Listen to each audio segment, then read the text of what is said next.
Welcome to Albion TV's new player show, PvP Tips for Newbies, with Nazori. I am your host, the Shozen one, and Bogul will be on the back end putting up the special things on the screen. And as you can guess, the other guy on the screen with me is Nazori. How you doing, Nazori? I'm doing very well. How are you doing, Chosen? I'm doing great. It's great to have you on here. I've really enjoyed getting to do these collaborative shows with other streamers, and we just have to do more of it because it's just great. We had one with Nomad Poncho not that long ago. We'll be having Lupac on later in the week. Getting Yeah, you experts on to answer the questions of new players has been fantastic. yeah. I think it's honestly excellent bringing in some of the well-known community members onto the show. It's been really cool to see. Absolutely. So, why don't you tell the audience a little bit about who you are, and then we'll transition to what we're going to be doing today, other than just answering questions. Yeah, sure. So, my name is Nazori. I stream full time, as well as I have a little bit of work on the side. But I've been streaming Albion for a few years now. Started back when GVGs, like 5v5 GVGs, were a thing. Got into streaming mainly from that. Actually, I didn't realize that people would want to watch me play video games live, and basically, um, yeah, just started people started watching the stream, and so streamed Albion full time for a few years. Lately, I've been doing a little bit more variety, but honestly, always come back to Albion because it's just a great game. You know, you can't really put it down. So, um, yeah, that's pretty much it for me. I mean, I'm a father. I got 4 kids. A lot of people don't know that about me. And yeah, just absolutely love streaming and love Albion. I think I'm getting a Sounds small like you echo. have like Just that. 4 full-time jobs there. That's There kind you of go. crazy, man. Yeah, it's very busy. Every day is very busy. There's All right. not a lot of sleeping time. Yeah, no, there isn't. It's once you get past one kid, the amount of sleep that you get just goes down drastically, especially when they're younger like yours. So why don't we talk a little bit about what we will be doing today? Now that we've heard a little bit about you, you can check him out over on Nazori on Twitch. He how many times a week do you stream? You said like 5 days a week, right? 5 to 6. Yeah, I try and hit every day, but usually have to take a day or two off for a little bit of downtime. For resetting that old brain. Yeah, yeah, that's it. Oh, we got the quintessential Norsor shout out in chat. Yes. Uh, there it is. a great callback.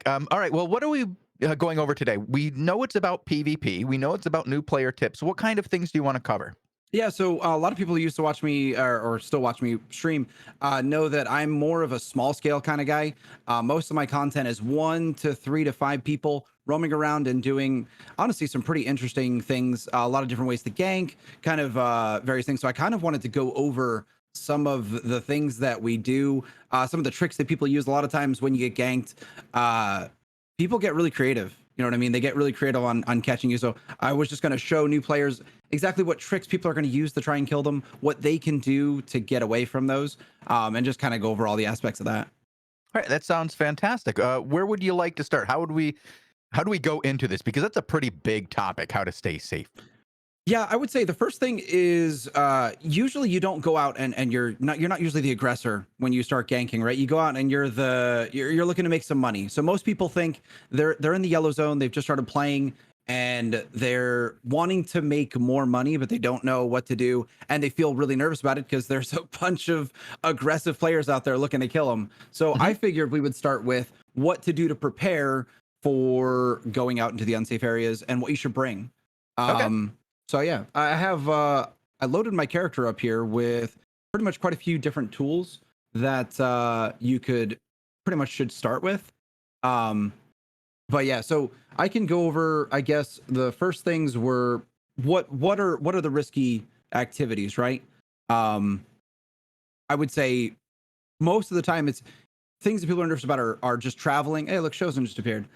Traveling throughout the world in the Black Zone, the Mist, doing dungeons in those areas. A lot of times players want to do, things like T8 dungeons.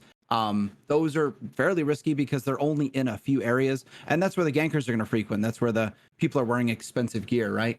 Okay. Um, and then gathering an open world objective. We just had the spiders from the last big patch. Those are really nice objectives for guilds to go for, but extremely risky because they're just out in the open world and they're marked on the map. So I'd say that's another very, very risky thing that people have been getting into. Yeah, they've been really enjoyable for a lot of people. I know that there have been a lot of just very happy players in getting the rewards from those crystal spiders. The treasure drones also very well received, but the spiders, I've gotten nothing but like these are great. But you could make them better if they dropped better loot. Honestly, my favorite part of those when I first went out to hit one, I had an enemy player roll by while I was trying to do it, and I didn't know, but it seems that the spiders prioritize whatever's like a player character that's further off, and the spider immediately just dips off of me and hits the guy off his mount, and I was like, wow, that's actually priceless. I didn't realize that the spiders will go for just any player passing by, so I actually really like that mechanic exists.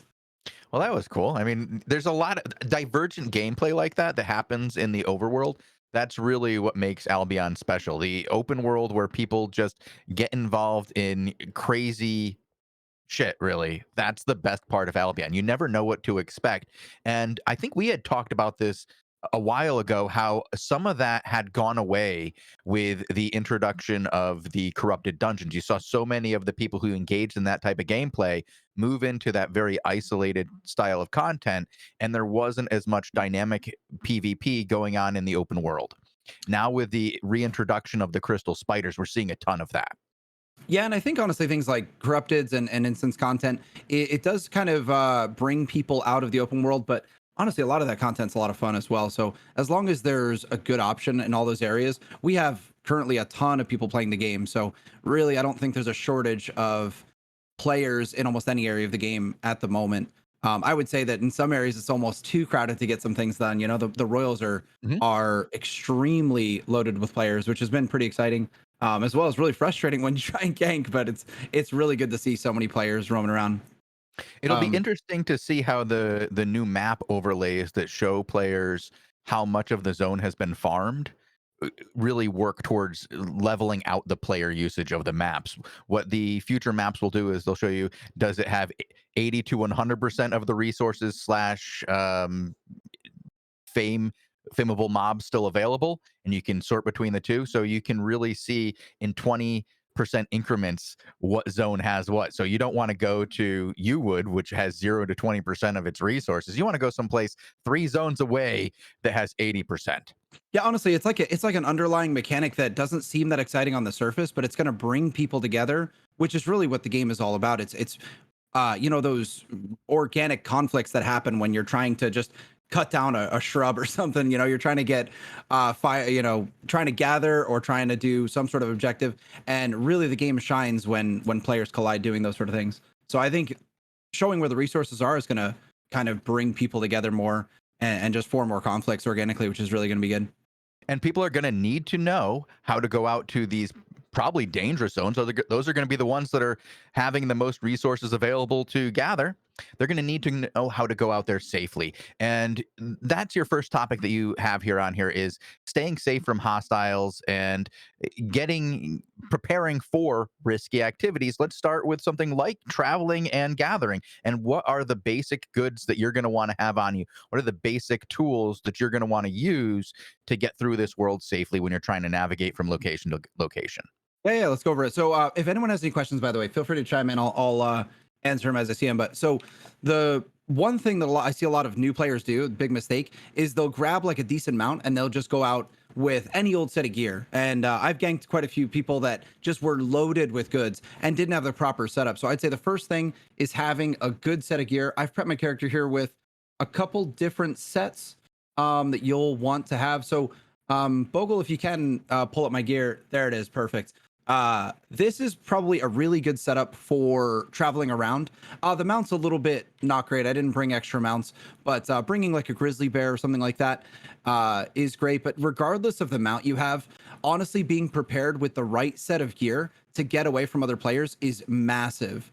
Bringing the right type of food is pretty big. So I'll go over some of these here real quick. My favorite weapon for roaming around or escaping people in general is the double-bladed staff. And I'd say at the core, if you really want to do almost any activity, I'd say this is almost like a secret of mine is when I'm doing almost any sort of PvE activity, especially alone, I will literally bring a double-bladed staff, whether it's a flat 4 version or any sort of it, in my bag. And I will swap to it when I see, there's 5 guys coming at me. I will swap to that double-bladed staff because it gives you so much extra mobility, and can really just help you escape. Guardian armor puts you in combat. So the trick here, if you're doing anything, so we're talking about like hauling or traveling, you don't have to swap anything. You would start with this, but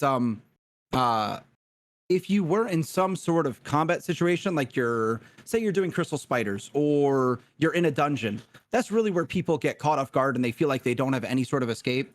And I'll go ahead and pop on. I have a dungeon. It's just our basic dungeon set here. Here we go. All right. So say you're running a dungeon. My gear should swap here over to, we have a bear paws, a stalker jacket, a Carlion cape. So if you're running a dungeon or you're killing a spider and whatnot, and you see a player coming up behind you, this is a huge trick that a lot of people don't really think about. What I do is I keep an invis pot on me. And essentially, the moment I see a name tag, regardless of who it is, maybe it's one target, maybe it's multiple. Hello, guys? Yeah, I lost Nazori there. Do you hear him? No, I think he went away. All right, we may have just lost his audio. I think he's realizing it now. We still have video. We do. That's the look of a streamer who just lost audio, folks. We could either try a different channel or try the Zoom audio. I don't know if you can All hear right, us. let's type to him in Discord. All right.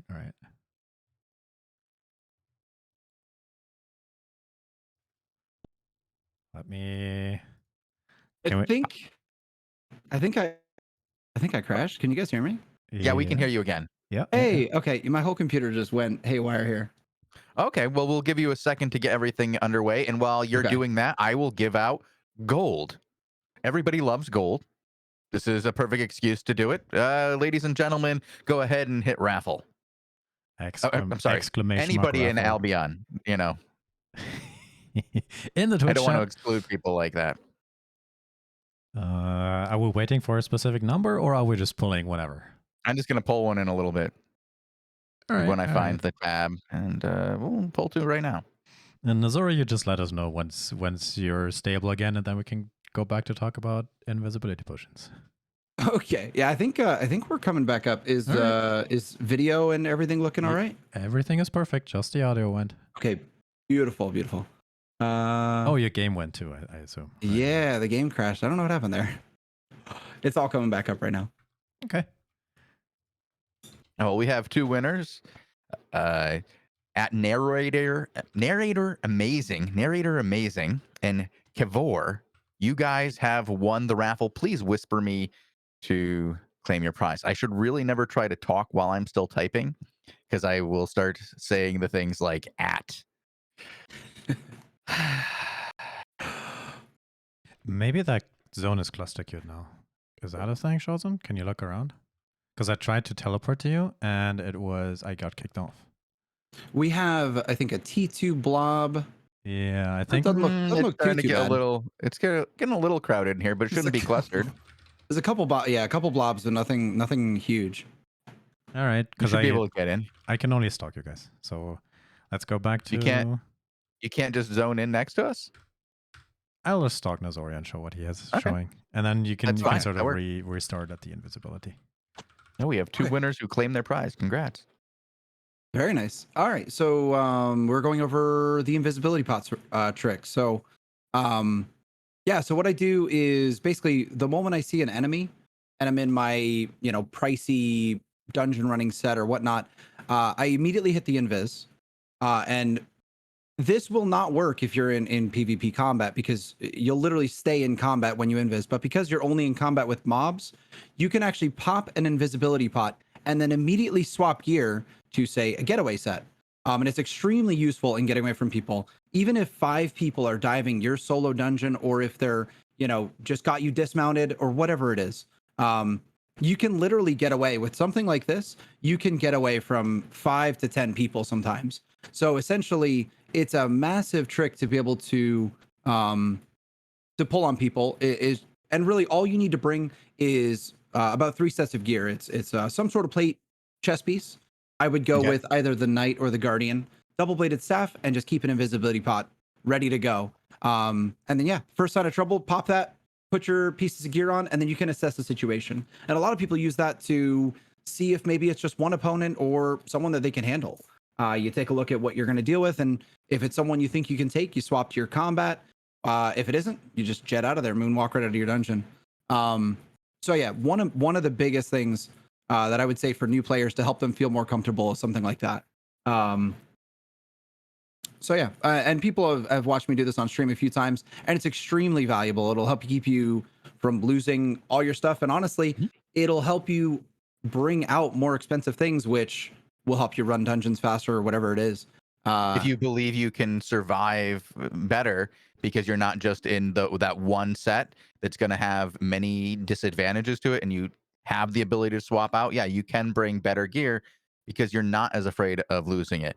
If you're gathering and you want to PvP, go invisible, bring a fighting set. Make sure. I think that the first extra set you want to bring is the escape set, right?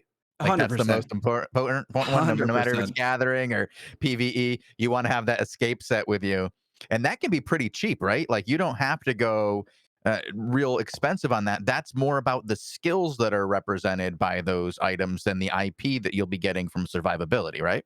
Yes, I would say you can bring. What I do is a flat 6 chest piece minimum, which is it's like 20k, and then you go with flat 4 double bladed staff. You don't need anything more than that. It's just like you said for the skills. And Koch brings up a good point. Knight armor is pretty decent. That'll actually also get you in combat. But really, if you're in like somewhere that you're going to be zoning out, you just want to be aware of your positioning. If you're within 30 seconds of that exit, you do not want to hit any moves that are going to put you in combat. Even the staff, like you don't want to jump anywhere into an opponent because that'll put you in combat. So Right. you always have to be aware of your combat timer if you're getting close to the exit. And sometimes that just means risking taking a bit more damage. And I used to run Knight all the time, but with the nerf to it, I'm a little more hesitant with it. But it's still really good. You just have to be really conscious of hitting it only when you're right next to the guy to shove him away, right? But yeah, that's a really good point. It's a really good point. Let me see what else do we have on this list here. So I don't want to miss any points here. So prepping is extremely important. Make sure you bring and have a plan. And the useful gear for the situation, I have on me these few pieces that I've shown you. The 4 Sterling Cape is nice, but it's a little expensive. I would say it's not actually necessary in an escape set, but extremely necessary if you're doing a hauling or something, because it's, you know, The more gear you're primary. risking, yeah, like if you're risking a lot, and how do you prepare for if you are hauling? There is that issue of how much can you haul, because when you get dismounted, you're going to lose some of that carry weight. What is your recommendation for players who are hauling expensive gear? So if basically just like judge your mount based on how much you're bringing. Like if you're bringing millions, don't ride a T3 horse. You know what I mean? So if you're and likewise, if you're not risking much, you don't need to be bringing a mammoth along with you, right? So I would just say pick an appropriate mount. And honestly, I bring a lot of times, if you don't need the carry weight, I would definitely go with something like you know, a giant horse or something that is really good at getting through people. Yes, yeah. SD is saying the giant horse. It's huge for getting by people, and that does give you some extra carry weight. So a lot of people use it in a ton of situations. But yeah, if you're going to be hauling like a really expensive amount, a scout is huge. Going with something that's going to give you a ton of carry weight, because the mounts are very balanced, right? You don't have a ton of mounts that are going to give you huge carry weight and also be able to get away, right? So things like boars will carry a lot, but they're not going to get you out of a sticky situation. All right, so giant horse, a good recommendation there. Absolutely, I have to agree on that. Yeah, I'd say it's the best, honestly. Make sure your food is good. A lot of people use the Deadeye Pie for carry weight and for the crowd control reduction. This is something that not a lot of new players even notice exists. But there is crowd control reduction food, which is currently on my character at the moment. But that helps a lot. By the way, it's called Gallant Horse. Now they recently renamed them. Gallant Horse. Did they really? They did, yeah. I'm gonna say that's a way better name than the Giant Horse. That's a good name. I was looking for it at the market, and then I was like, wait a second. That thing is different. That had been a really recent change, yeah. Yeah. Gallant Horse. Okay. That's good. Yeah, it's like a month or two, right, Bogul? Wasn't in between seasons. Yeah, about a month ago. Yeah. Yeah. So besides some of these things we've gone over, I'm trying to think if there was anything else I really wanted to Well, give for. you're saying about planning your escape. It's not just about the gear, it's being aware of your surroundings. I think you should touch on that just a little bit, because there's different situations where you have to be aware of different kind of things around you. Sometimes you have to be aware of, like you said, the 30 seconds to the dungeon portal. Other times you have to be aware of what kind of mobs are around you and which directions can the opponents be coming from. And just being aware of where those chokes are, where you're going to need to get out of there real quick, and make sure you're not going into any noob traps, especially when gathering. 100%. And I would even say that you don't want to just grab this gear and then just go on out and say, I'll hit the moves when the time comes, right? I would highly recommend, especially with like a gathering set, is have a plan on what moves you're going to activate first, right? So like if you wear a lot of players like to run the soldier boot soldier boots for the getaway. Any good ganker is going to purge those instantly. So you want to make sure that you have a good plan for like, stealthing up or jumping away before you activate the boots, things like that. That'll help you give like a good rotation so that you can't just be immediately countered. And honestly, just practicing those moves on your island, for me personally, when I run gathering, I always use invis on the chest, and I always bring double bladed, right? And honestly, I practiced repeatedly. I can't remember the last time I died in my gathering set. Practice repeatedly. The moment someone jumps on you, my strategy was pop the boots and invis instantly, and then kind of play that little game where you get as far away from the opponent as you can without breaking your stealth.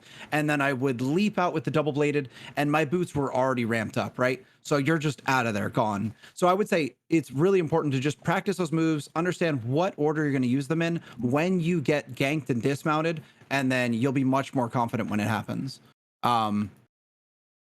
That's really good advice, to practice those moves and get your muscle memory in order for escaping. And sometimes, depending on what skills you want to use, like you said, sometimes using your boots isn't necessarily the right thing to do first. Sometimes you want to use something else, like you said, an escape leap, so that you can change the location and change your distance immediately on your opponent so that they can't purge you before you sprint, or you leap then go invisible so that you can then have the ability to then fake your opponent out so that they think you're going in the direction of your leap, when you just change direction immediately, then hit your sprint and go out in the other way.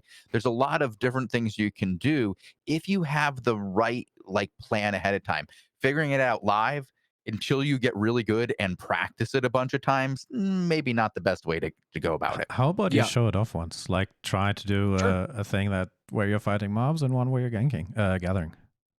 Sure. Getting ganked. So, before we do that, Subtle brings up a good point. A good ganker is going to throw something at you. So the invis pot I wouldn't use, unless the only reason I use that is for when you're PvEing, right? So if you're doing something PvE wise and you're going to be vulnerable for that moment, you're not going to be wearing a double bladed and a guardian armor for that activity, right? So use the invis pot to simply swap over to it, right? So here, let me jump off this guy real quick. And then we're going to pop on an example set here. So I have my bear paws, right? Bear paws with a stalker jacket. And the idea here is the moment you see someone. So if Shozen is an enemy here, the moment I see his name tag, I'm going to immediately pop the invis pot. Oh, I hit the wrong button. Maybe the stalker jacket's not a great call for that. Here, wait. This would have been me dying. So yeah, stalker, probably not the best choice. But the idea is you pop the invis pot the moment you see the enemy so that you can put on that gear, right? You don't use the invis pot for when, you've already been hit by someone, because it really just gives you a little bit of stealth, and it's really not that valuable in my opinion. I'd rather have a resist pot on, right? So yeah, the idea is only for that. 10 out of 10 demonstration. Yeah, guys, first time streaming, never done it before. That was so. Here, we'll give it another 70 seconds. But that was a really good point, right? You don't want to you want to make sure that you're having the right stuff. So for gathering, I wouldn't use that for gathering. I'd use either a Gigantify or a resist pot in that situation, because you don't have to swap anything in the moment. You already have your getaway set equipped and ready, right? So yeah, really, really good point. Shozen 1, Nazori 0. Give me a second here. Let's we have 45 seconds, so let's ready again. What number one quote of Albion? People have lost command mammoths that way. Yeah. Yes, they have. Clicking in the wrong spot as well. Do you have any Yeah. other advice? Like if you're, say, around out about gathering, do you have any advice what to look for on the map, on your surroundings? You know, some people like to only demount right next to the node, or any With- sort of tips there, or? With gathering, I would say the biggest tip is pretty much, it sounds cliche, but literally don't trust anyone. So if I'm ganking a gatherer, I'm going to spot you, right, on my mount, and I'm going to immediately pretend I don't care about you whatsoever, because it's going to put you on edge, right? You're going to be ready to mount up. I'm still going to be mounted, not able to attack. So the main strategy that a lot of people use to kill you is they spot you on a mount and then immediately they run away like they don't care you exist, right? And then they'll hop off their mount off screen, get ready with an invisibility, and charge at you invis, right? So I would say the number one thing, if you're gathering, literally just don't trust anyone. The moment you see a name tag, mount up, walk away for at least 30 seconds, right? And if you see them again where you were, they're trying to kill you. So keep that in mind. I would say that's, if you don't let anyone near you when you're gathering, you can stay relatively safe. Do you have a trumpet? That's really cool. I do. I have a trumpet. All right, here, let's go ahead and demonstrate this properly this time. So I'll head out again. all right, so Shozen, I want you to try and close the gap and get to me. And we are currently in our dungeon running set, right? Ready when you are. So I've spotted him. I'm trying to get you off the and screen here. Okay, you're off good. You're the good. screen. But immediately, the moment you see the name, you go invis, you swap the gear, and now that he's on top of me, I have my swap, right? He's gonna have a hard time killing me right now, and I'm ready to go. So that's pretty much the idea for, I would say, doing spiders or dungeons. Have this set of gear ready so that people can't catch you, and this sort of stuff will get you out of the situation. Five to six people will not be able to catch you. I think you might have to explain the rotation once that you're using there, because you just sort of jumped around and maybe not everybody knows the double bladed, and I think you can do That's a good call. that once. Yes. So what you want to do is you're going to be next to your opponent right after you've swapped your gear. There are 3 moves on the double bladed that you can use for mobility. You're going to want the second Q for the little cartwheel here, right? You got your stun run for extra speed, and you have your E, which is a leap and a spin, right? This also puts you in combat, so be really careful with that. If they have a lot of people closing in on you, and you're planning on zoning out soon, do not use your E into the group. It'll put you in combat. So essentially what you want to do, if they're right on top of you, and you don't have a good escape yet, you're probably going to pop your guardian armor, or if you're using knight armor, position yourself right in front and shove them away. And then as soon as you're ready, you're going to go ahead and pop your stun run and your sprint, as they're pretty much your longest cooldowns. And then at the end, you're going to just jump and cartwheel. It's really just spamming all the abilities to an extent. If it looks like you're about to be CC'd, I would reverse that and do a crescent slash first, or roll through them, then crescent slash, and then pop your sprints, right? Because if you start popping sprints and they're right next to you, they could pop your sprint away. So a lot of times it's going to be in your best benefit to use the leap first and then start sprinting, right? I would say a good rule of thumb is literally never sprint if someone's right next to you and they're trying to gank you, because they're going to be loaded with CC. If you're using focus run or scholar sandals, right, with a channeled ability to run, be careful of bops and pushes. Purges are not going to affect you. And then if you have soldier boots or something like that, purges will affect you. Bops and pushes are still going to keep your boots running, but obviously could still hinder you in some way. And yeah, SD, exactly. If you think they have a purge, if they're a group of gankers, I would leap first, then boot. That's really good advice. Yeah. Know your rotation. Like you said before, go on your island, practice your rotation, your defensive rotation on how you're going to get out of a bad situation, so that when you're doing it for the first time in a live situation, it's not the first time that you've done it. 100%. 100%. I wanted to go over a couple of the things that people use, the weird mechanics people use to get you unexpectedly, because this sort of stuff is going to keep you safe while you're doing your activities. But honestly, a lot of times when you die, it's obviously a learning experience, right? You die and you're like, how on earth did I not see that coming? Or something like that. So I guess I was touching a little bit on that with gathering, the way people will kind of trick you into thinking they're not interested, and then True. suddenly they'll be right on top of you, right? Could go over a few things that people use to do ganking, as well as how to gank. And honestly, we could try and demonstrate that live. I will likely not make it out alive if we do that, but ready to do it if we wanted to. I mean, and we can disappear and start following you, and yeah. Okay, I got to type in the right window here to go ahead and follow you. Yeah, we can give that a go. All right, so we're gonna go ahead and go over a little bit of the tricks that people use to gank, and you can use these tricks to gank. And honestly, it's good to know how they work so that you don't fall for them, right?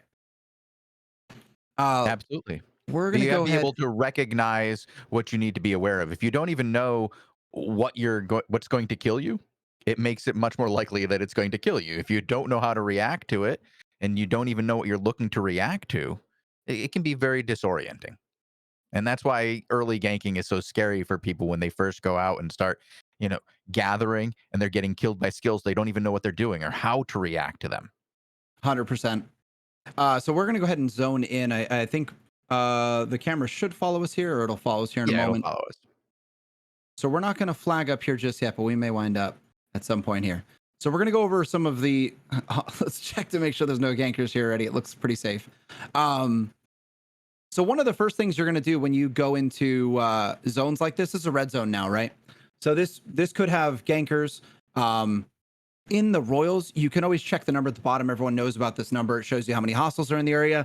Always be aware of that number. And honestly, a lot of times people use scouts and they will hide their numbers based on like what they're trying to go for. So some people will leave a scout at the front here. We're going to run back to the front. If you zone into one of these tunnels, or even really any area, and you see maybe a blue standing at the entrance, just hanging out here, keep in mind that that person could very well be a scout, is checking your gear for their buddies, right? And so be aware that you might be getting scouted. If you have some valuables, there could be people flagging up on the bridge right now.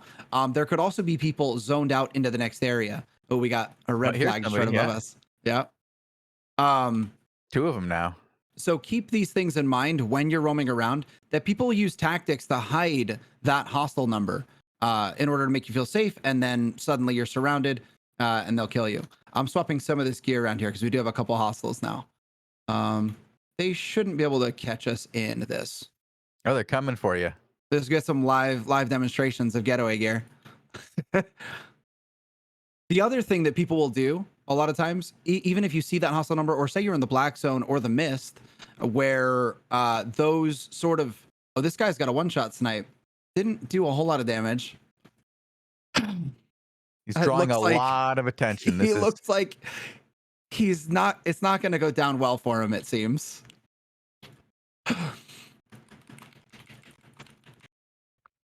And yeah, that was it. It's just flat fork here. So the other thing that people will do, I would say that was a good demonstration on how to not gank out here. Yeah, that's not how you do it. That's not how you do it. When it's 5-1, you don't want to take those odds. Being safe also, we should talk about how being safe gives you more money. I think that was one of the things you brought up real quick here, was one of the reasons why you want to have that safe option available to you, is because then you can keep the money that you have earned through gathering, or in this case, in ganking. Having that out gear as well increases the chance that you're going to survive longer and get it back home. Yeah, and I'd say if you get really confident with these things, another huge benefit is you can bring really expensive stuff to blaze through dungeons or whatever you're trying to do, right?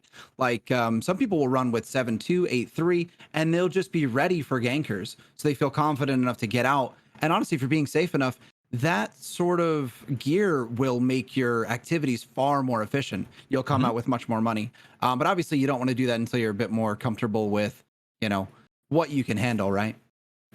Absolutely. You only can bring out what you can afford to lose, because even if you're safer it doesn't mean that you're safe. And again, if you go out for the first time in your escape gear and you're like, I'm gonna bring this 8-1 leveling, gear so I can level and get my fame credits for something else, and I'm just gonna blaze through this PvE, but you've never practiced escaping, you've basically just brought a second set to lose. Mm-hmm. 100%. So Practice yeah, makes perfect. I would practice all of these things with a much cheaper set, right? So yeah. Um, we were going over some of the tactics people use to catch you unaware. I would Yeah, say some of the hiding. skills that people use and some of the tactics they use. We just talked about the scouts and hiding a little bit.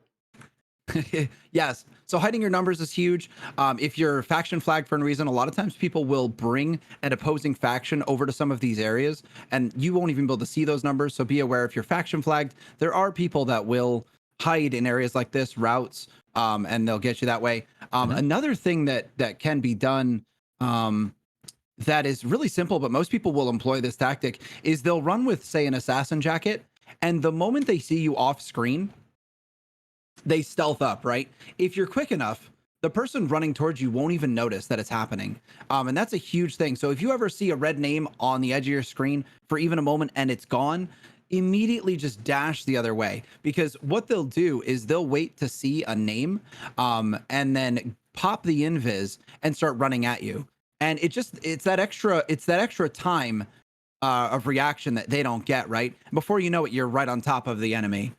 So make sure if you ever see a red name, even if it's just for a moment, keep in mind that a lot of people will stealth the moment your name shows up, and they'll likely be running at you. It's the best way to kill you. Didn't Nazori stop? I did. I haven't played in a couple weeks. Yeah, so I was just taking a break. I always come back to Albion, but everyone needs breaks here and there. So I have not quit Albion, but yeah, the past few weeks we've been doing other things a little bit. Yeah, sometimes when you play a game for a few years, you need to take at least a couple of breathers every now and then. Yeah. I think I have around 4,000 hours, I think, in Albion now. That's on this okay. character. That's okay. Yeah, that's all right. It's not too shabby. A little bit. It's a couple numbers. What else we were gonna go over? I would like to actually demonstrate some of these live. Yeah, like the idea of becoming the hostile target, I think was one of the topics that you wanted to go on, and how to be safe while ganking, what to be aware of. Like, you don't want to be like that last guy. That was 100%. not the right way. Like, that's a really good lesson. Like, you can have the best plan going in, but if you then go, okay, there's 6 guys, that guy looks like he's weak, I'm gonna go after him, shoot his horse, then shoot this bear, and then shoot this other guy. Yep. Not the way to do it. I I can go ahead and say. I have nothing on that last one. What was I gonna say? I think it's well. Let's go ahead and flag up and give these things a go. So we can demonstrate some of these. And honestly, so if you're gonna be doing this alone, keep in mind this is extremely risky, right? This is a death sentence right here. Yeah, you just were flagging up when 6 guys were walking by. Like, this you might not step end off well. the most beaten path. Like, take 2 steps to the side. Yeah. Yep. So yeah, if you're doing this alone, do it in a getaway set. First off, do it in something you can get away with. If you inspect me right now, we are missing pretty much only the poison pot. We're a little bit pricey, but we're gonna try not to die doing this. So we're gonna go ahead and show basically just an invis gank here. This guy is coming by. Pretty much, if you see more than one person, you're going to want to mount up and move. So you're not going to want to take outnumbered fights of any sort doing this. So pretty much, if you what you're looking for is a solo target, and only a solo target. If you start your solo target and someone else shows up, if you think you can finish them in time, that's good. But for the majority of the time, and no demon cape. I have a Carleon cape on right now. Demon's arguably a little bit better, but they both can work. We're going to bail out here to stay safe, and we're going to head back here in a sec. But yeah, usually you want to do this with 2 or 3 buddies. It can be done alone. And really there's no set area to do this in, right? You can kind of, in the Royals especially, you're going to find people all over the place. As I'm walking by here, I'm noting things that are potential safeties, right? So we just passed the group dungeon. That's a potential zone that can help me get mounted. So I'm kind of taking a note of where it is. You kind of want to know your escapes. You can do this when you're not ganking, but if you're in this situation, we're kind of reversing the role almost to an extent, so that we're gonna be getting ganked in a way, right? So we have someone right up ahead here. So this Nice is catch. Black Hands. Looks like we have another guy coming in. So we're going to want to maybe back off. Popping our food's probably a great idea. And yeah, like I said, if you're outnumbered in a set like this, you're built to catch and kill pretty much people that don't want to be killed, right? So the moment it becomes a 2v3, a 3v3, you just want to jet out. Your superior mobility should keep you safe. And then obviously you want to keep in mind on where your exits are. Boa used to solo gank in the world. Yes. That's actually where I got the build a long time ago, was Black Boa. Can you go over that decision making that you just did once more so people? Yes. Yeah. So we were going to just fight it out with him. It was going to take a solid minute to take him down. So we got the catch. He was trying to mount up. Another guy showed up. They're both blue.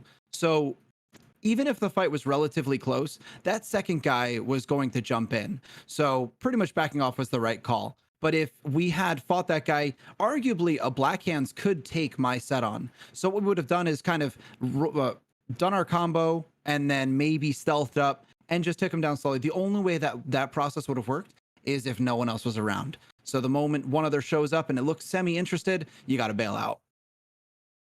Bogul, there is a question in here about, can you play this game long-term without going into PvP?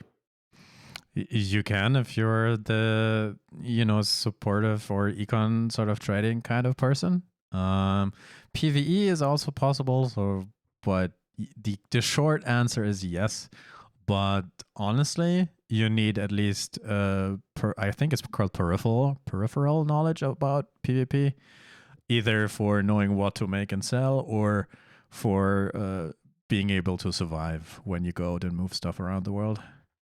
Yeah, honestly, I like to tell people when they ask if they can play without PvP is letting them know that running away from PvE or PvP, or even just knowing how to get away from other players is a form of PvP, right? And it's actually a lot of fun. This guy's going to get away from us. It's actually a lot of fun to be able to just participate in that other end of PvP, because the game gives you a ton of tools to not die. And that's actually one of the things we're going on today is getaway sets, right? There is a lot to the game to prevent PvP, which is a good thing. So if you prepare properly, you can be like that professional, I don't get PvP kind of guy, right? And a lot of people like that, I think. They can get on with their economy sort of activities and stay safe while doing it. I don't know if we're going to get this guy. Maybe, actually. Where's the poison? I know, I didn't bring poisons. That's the one thing missing right now is poisons.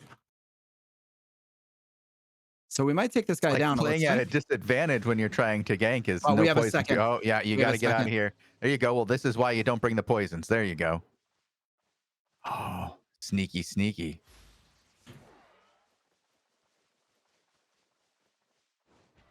So this guy's afraid of us, and that worked into our advantage really well. Really well. Are we gonna mount up here? Oh no, no, he had a poison. He had the poison. We're gonna try and purge. We're gonna try and purge his boots here. Okay. So he's gonna have a sprint here soon. We're gonna try and purge it and keep going. Oh boy! Oh that's the boy! noob trap. Oh, we just talked about this. Knowing you're out. Oh goodness! Oh, it's a good time to roll a raffle on that one, I think. We will. Should we take two? We'll take two. Yeah, we'll do 2 raffles. Yeah, go ahead.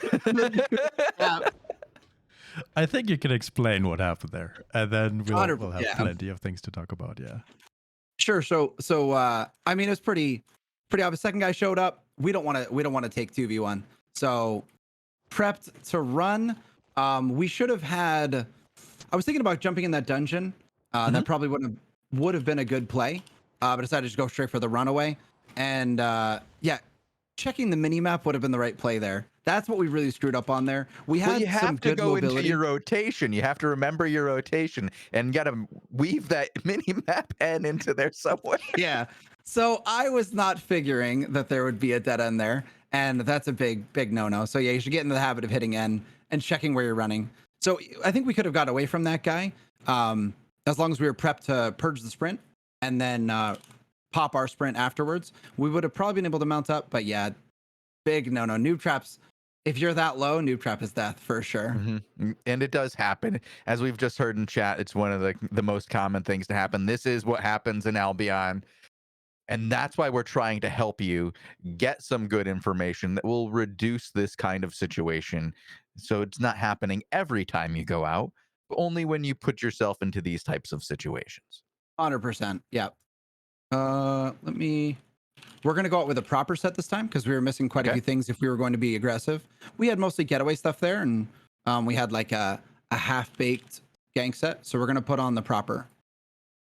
All right. Well, at Rose White and I'm sorry, just Rose White and X Bucky TV or Buck TV, I guess it is. Sorry.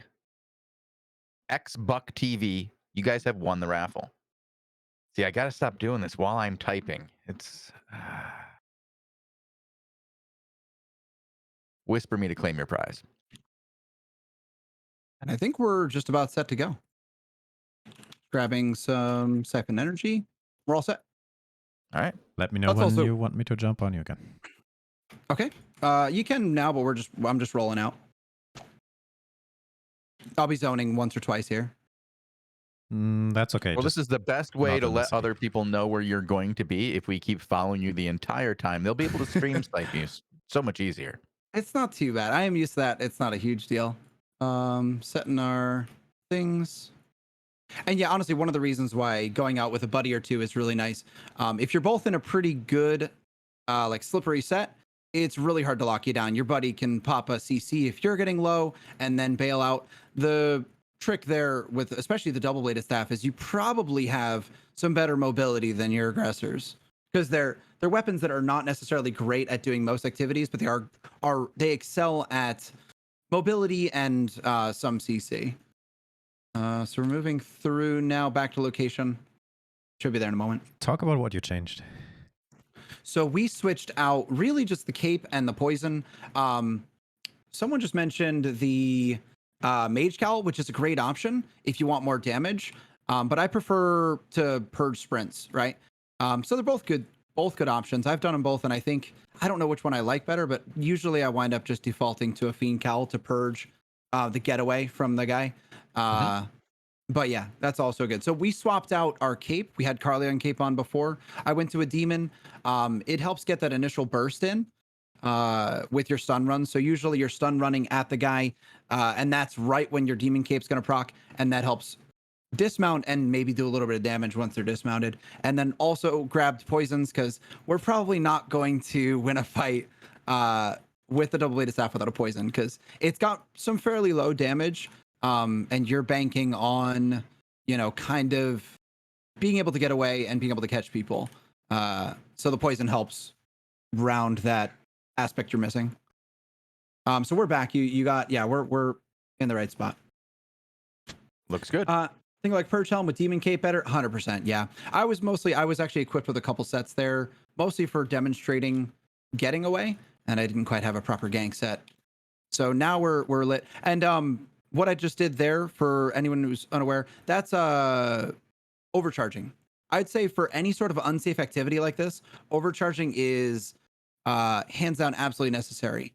What it does is 10 siphon energy, and there is a button on your hotbar called Overcharge, and it uses that 10 siphon energy to bring all of your gear up one tier. So you're essentially up one tier in power for a half hour.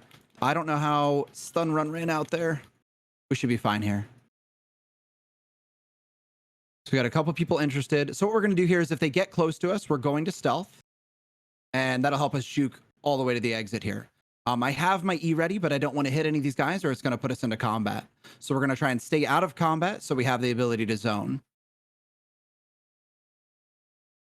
A lot of interested parties. It's crazy how many people are here, and none of them are getting brave enough to go for it. We're out of there. They will. They'll get brave. One gets brave. It's kind of, like one takes the first bite, and the next thing you know, it's like sharks in the water or piranhas. You're going to get chewed down pretty quick. But it's the bystander guy, he doesn't want to be there. He doesn't want to be the first guy to throw the first punch. Honestly, it's smart. There's one noob tip I want to highlight maybe because you sort of did it pretty quick, and maybe not everybody knows. When you zone out into a zone and you have a safety bubble, you can mount up safely. 100%. And you can yeah. talk about that a little bit. Yeah, well, I mean, you just touched on it there. That's really it. Is if you can zone, and that's why you look at things like mist portals and dungeons. You can use those effectively to get mounted. With a dungeon, it's a little trickier because you don't quite get the bubble coming out, and you'll have to probably have some sort of invisibility to charge into the dungeon for a solid minute and then A out and mount up. So you want to be aware of your 2 timers there. You have a timer for a bubble when you come through, and then you have a timer in which you cannot get a bubble. So you want to know that when you're going to zone, you don't have that second timer, or you'll go through, have no bubble, and they'll hit you and you won't be able to mount. So be aware of those timers. You'll see them in their like little yellow shields, right? Be aware of how those timers work and when to pop them. I also need to take care of something here real quick because we don't have, for some reason, is this guy aggressive? I think he is. I don't have my hotkey for inspecting, which is hurting me a lot here. Give me just a moment. See, now this guy is looking very interested, and I think he was in the fight earlier. So you want to be aware. He has a bloodletter, a specter jacket, a taproot, poison pots. He's pretty well equipped to kill me. I don't think I would win a 1v1 against him. So that's really pretty big when you're trying to gank, is you don't have to not attack most targets. Some people will immediately go for just running away, and you can use that to your advantage to kill them. But if someone looks aggressive when you're trying to gank with this set, you do want to be very, very careful because you're not in the best 1v1 set, right? Correct. Yeah, you want to make sure that you have the correct gear, like you said, for the correct situation. We're going to go ahead and we might need to fight this guy. It's possible because it looks like he is following us. I think we can probably do something here to get him. And we have somebody in chat asking where they can get the builds that will work for them in corrupted dungeons. We've had people recommend Reddit and watching the streamers who do corrupted dungeons. Where do you like to go to get builds? Do you have any favorite streamers or people other than yourself? 100%. I mean, you can ask almost ask anyone that seems approachable. Nomad Poncho is one of my favorite ones that's actively streaming right now. There's a lot of people that are great with builds. Pretty much if you see someone, I could name a few people still. I don't want to leave anyone out. Tommy, I think is great. There's a lot. I mean, Jiminator unfortunately is no longer with us, but he was one of the best and most entertaining corrupted dungeon players. Sorry. Yeah, that's Murder Ledger. Oh, sorry. Sorry, were you gonna say something? no. It's just I'm with you on this. Yep. I know. I get so distracted. He was a very great member of the community. And his videos are still up there, and if Yeah, you want to that's a watch good them point. in memorial of him, they're still as relevant as they were ever. You can learn so much from him, and he's a great person, and it's very sad to lose him. But unfortunately, we won't have any more Jim in the in the future. He's gone. I miss him already. It's quite a loss. But yeah, if you are looking for corrupted dungeon builds, you can go for YouTube videos. I think honestly, one of the best resources for builds in general is a lot of people jump into a big guild. There are probably some very knowledgeable people in your guild that can supply you with a build. I think the most important thing, because a lot of new players don't exactly know how to ask for a build. They'll say, I want to play the sword. Can I have a sword build? And veteran players will just say, well, I don't know what you're doing, so I can't give you a build. The best way to ask for a build from a veteran player is just say, I would like to use this weapon type. I want to run a mace and I would like to play corrupted dungeons, or I really like double-bladed or quarterstaves. I'm trying to do X content. And typically any sort of knowledgeable player can give you a pretty decent build for running that. Another place to look for that's just in game, you don't have to go anywhere, is the top lists. So if you go to your top right, I don't know if Bogul can show this from his menus, but you can go into the rankings and check corrupted dungeon rankings. Things like that. So if you're looking for a particular activity, yeah, there you go. He's pulling it up. You can pull up what are the top builds. I wouldn't just look at the very, very top, because a lot of times those are, I mean, they're very good builds, right? But a lot of times those are built more for just not dying and having some success. But you can go down 100 plus in that ranking, 200 plus, and you're just going to find a huge variety of builds. Typically, just the way the meta works, if you're looking at only, say, the top 50, it's generally going to be very favored towards a set like 5 or 6 different types. So if you're looking to find something that more suits you, jump down that list and shop. And there are also websites that format that type of data really, really well. I don't know if Albion 2D is still working. There was another one that was really good, but there are some websites out there that you can go to see what are the top performers for the week, things like that. So those are extremely good resources for new players. All right, we're coming up towards the end here. Is there any last topics that we want to cover? I know we missed a few of them that we have on our list, but is there something that you want to get through before we head out? I know we got kind of hung up on a couple of questions in chat. Yeah, no, it's good. I love questions. But It's the best way to do it. Yeah. Yeah. I'd say do you want to try and do one more gank before we go? Absolutely. Yeah, we have Let's time. see. I just wanted to make sure that we got what you wanted in. We'll do the invis here. Let's see if this guy steps back over here. Nope. Okay. But that's a pretty decent trick, is when you spot someone, you go invis. Sometimes they sneak over a little bit more to take a look at what you were, and they don't know that you're right on top of them. Here we go. This guy's pretty easy mount to get down. So we'll see if we can do something here. So we're going to slow him. He looks like he's got a speed boost. We're going to purge that. He's actually not doing too hot here. He's got his actual sprint now. We should be able to catch up to him, though. He aggressed us, so he can't zone for about 30 seconds or so. We're going to go ahead and jump. And then we're going to have our sprint here in 5 seconds, which should help us to catch him. Here we go. And then we're going to stun him down. He had a demon cape. We just stepped out of it real quick so we don't take any extra damage. And there he goes. Nice sidestep there away from the demon cape. That was nice skills there. Now you just have to learn how to do that, and you'll be good. Just do that. Just do that.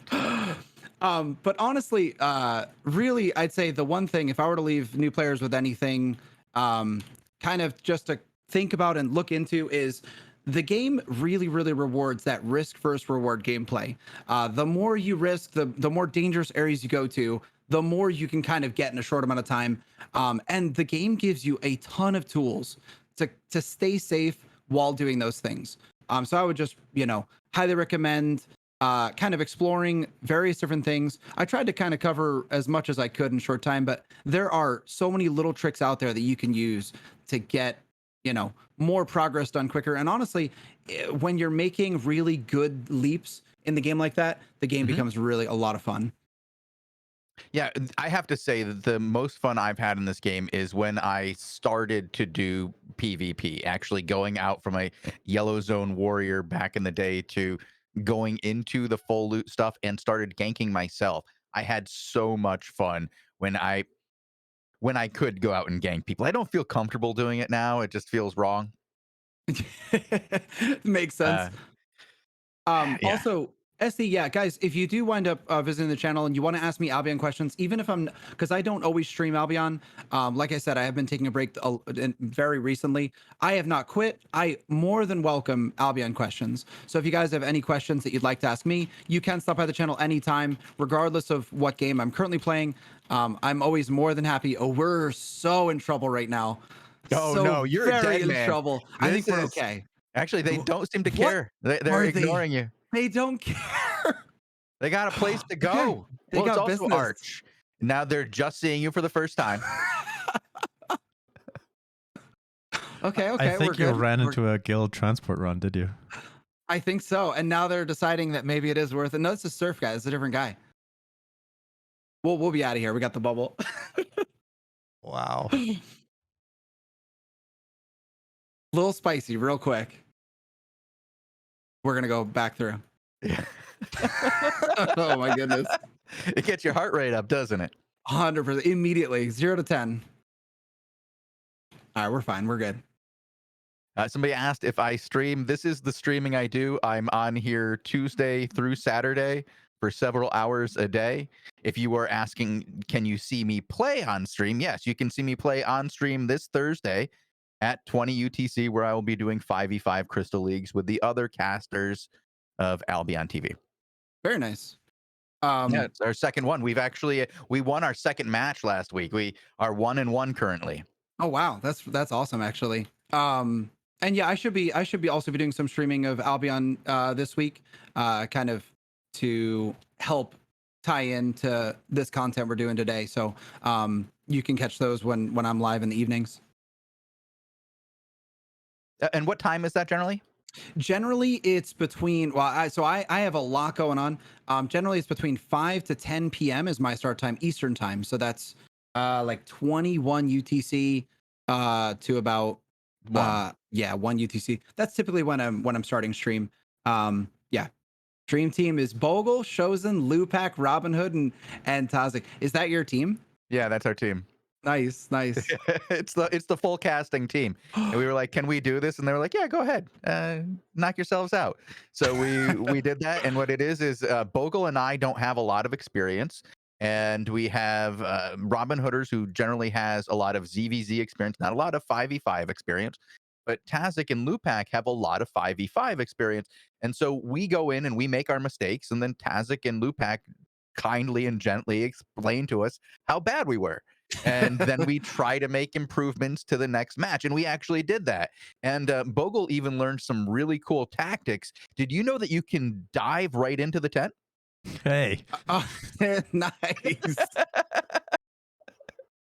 That's a pro move. He went full dip. It was nice to see. Lupak is the most well-rounded player. Lupak's very knowledgeable. Yeah, that's really cool. When is that? That's on Thursdays. That's on Thursday. Actually, this Thursday at 20 UTC. And before that, we'll actually have Lupak on doing a show like this, where we talk about, new player tips with Lupak. So he'll be joining us for the Thursday version of this show. Generally, we don't have shows on Monday, but we are making up some shows from last week. For those of you who don't know, there was a flood in Germany, and it caused some difficulties for members of the German community. Best wishes to all of you. I hope for a speedy recovery. But we were out for a couple of days, and now we're trying to make up for those days that we missed. And we'll be here for a couple extra days a week for the next few weeks. Well, awesome. Yeah. And on that, Nazori, is there anything else you'd like to say before we head out? Because we are past our time, and it is time for us to say goodbye to the lovely people of Albion and maybe pull one last raffle. No, it's all set. Thank you so much for having me. Honestly, it was a blast. Like this is awesome stuff. I'm really excited to see a lot more members of the community jumping onto the show. So really appreciate you bringing me on. Well, thank you for joining us, and we hope to do it again in the future. Like I said, we have Lupak coming on later this week, and we're hoping to bring you guys back, both you and Nomad Poncho, as well as other members of the streaming community, in to do these new player streams in the future. But it's on a we have to get each one approved. So, but you did a great job. I got to say, you did a great job working to get this next one approved. So thank you for all your hard work, and we look forward to hopefully having you on again in the future. How about you do one last round about yourself? Sweet. Like as a just tell us again who is Nazori. Nazori. Yep. So I stream full time. I also have a full time job on the side, but I try and fit as much into a full time streaming schedule as I can. I've been streaming for a few years now, past 2 years actually. Started off with Albion Online, pretty much still stream Albion Online, just keep coming back to it, right? And really started streaming mostly because of GVGs. I was literally just going live to show my guild and the opposing guild the fight, right? It was back in the day when, you couldn't really see the 5v5 action. So just started with GVGs, and everyone seemed to enjoy the stream. So went from there. And I'm live 5 to 7 days a week. I don't have a set schedule, unfortunately, just because of how much other stuff I got going on alongside streaming. But you can catch me at my channel anytime. I stream Albion Online as well as other various games at times. And that's pretty much me. That's really cool. I didn't realize that you had started streaming as a side, not really going into it to become a streamer, but just going, okay, we're going to want a VOD review. Yeah, it was actually so funny because at the end of one of our streams, I was like, all right, I guess we're just gonna go do some hellgates now because our fives team used to do hellgates to kind of just practice. And everyone in chat was like, "Hey, we'll just stream those." And I was like, "You guys don't want to watch me do hellgates?" And they're like, "Yeah, we do." I was like, "Really?" They're like, "Yeah." And I was like, "Okay, well, I guess we'll just stay live." And yeah, that's how I started streaming. That's fantastic. You just learned that you have a talent you didn't even know you really had, and you've been a fantastic streamer in the Albion community.